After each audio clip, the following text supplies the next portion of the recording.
diversification of livelihood activities, development and introduction of more heat and drought-resistant crop varieties, irrigation solution, soil conservation, and changes in planting and harvesting times and in land use. And in the health sector, local strategies include improved disease and vector monitoring, improved access to healthcare, improved housing and living conditions, and improved emergency response. In natural ecosystems, they can be reducing and managing stresses from other sources, for example, by controlling deforestation. And rehabilitation and diversification of livelihood activities, development and introduction of more heat and drought-resistant crop varieties, irrigation solution, soil conservation, and changes in planting and harvesting times and in land use. And in the health sector, local strategies include improved disease and vector monitoring, improved access to healthcare, improved housing and living conditions, and improved emergency response. In natural ecosystems, they can be reducing and managing stresses from other sources, for example, by controlling deforestation.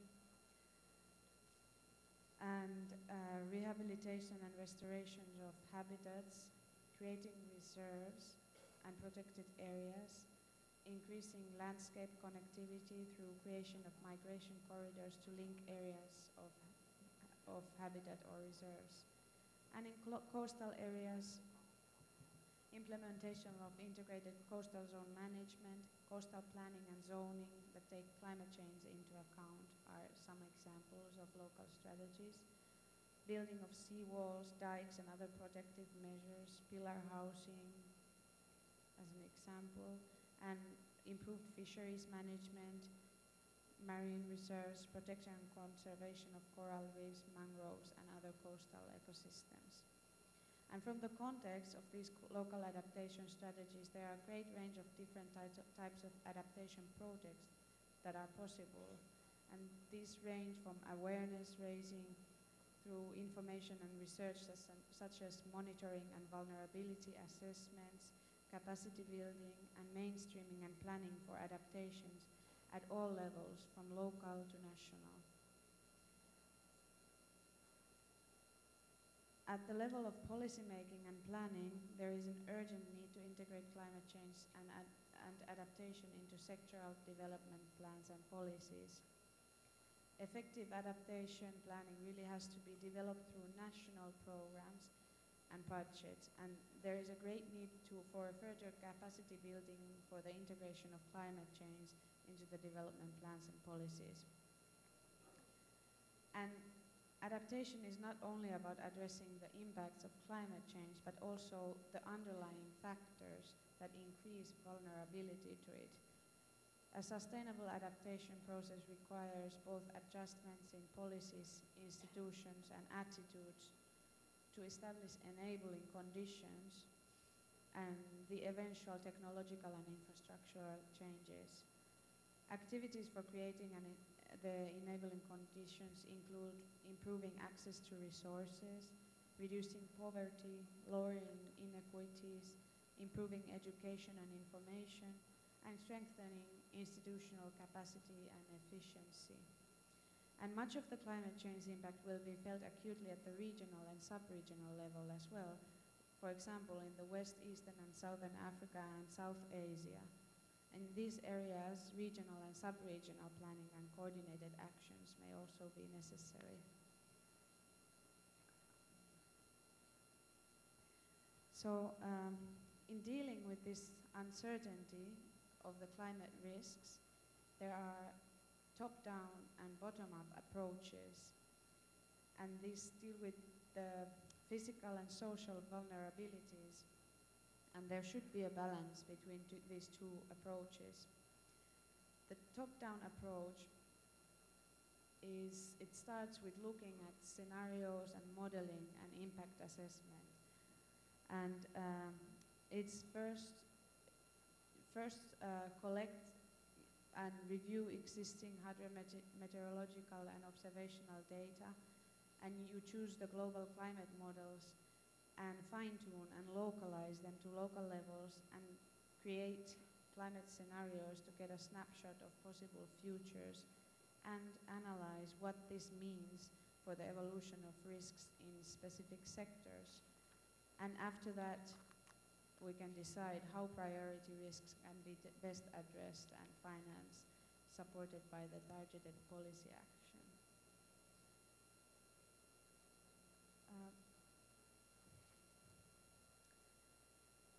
So then when we analyze what these scenarios mean for the evolution of risks in specific sectors,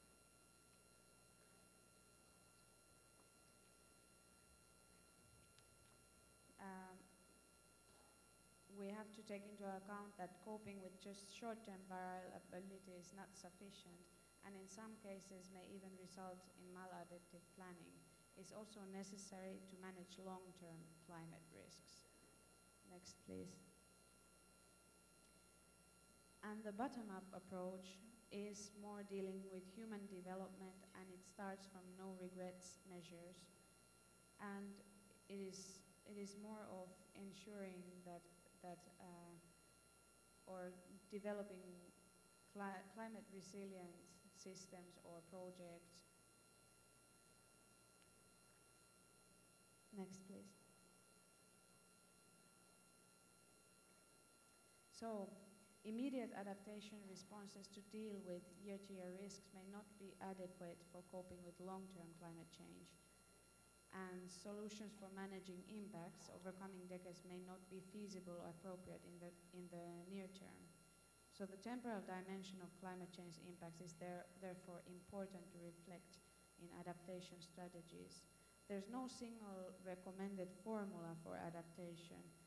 It will require a suite of complementary measures reviewed and adjusted over time. And appropriate strategies must be specific to local conditions and reflect institutional capacity and national development goals. Next, please. So I'll just briefly tell about UNEP's work in climate change adaptation. Climate change is one of the 6 thematic priorities of UNEP work, and UNEP is significantly scaling up its climate change activities. And the UNEP's climate change strategies is structured around mitigation, adaptation, science, and communications. Next, please.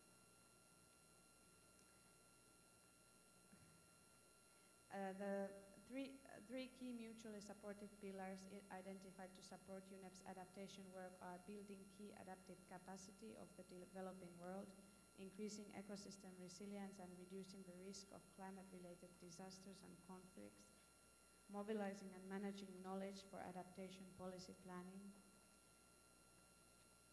and just a few take-home messages that anticipatory and precautionary adaptation is more effective and less costly than forced last-minute adaptation or retrofitting. Adaptation is region and ecosystem specific, and in dealing with the climate problem and its related uncertainties, there must be a balance of top-down and bottom-up approach. And we must start from the existing entry points, development programs, disaster risk reduction programs, and sectoral programs. And we must support a culture of resilient thinking. Thank you very much.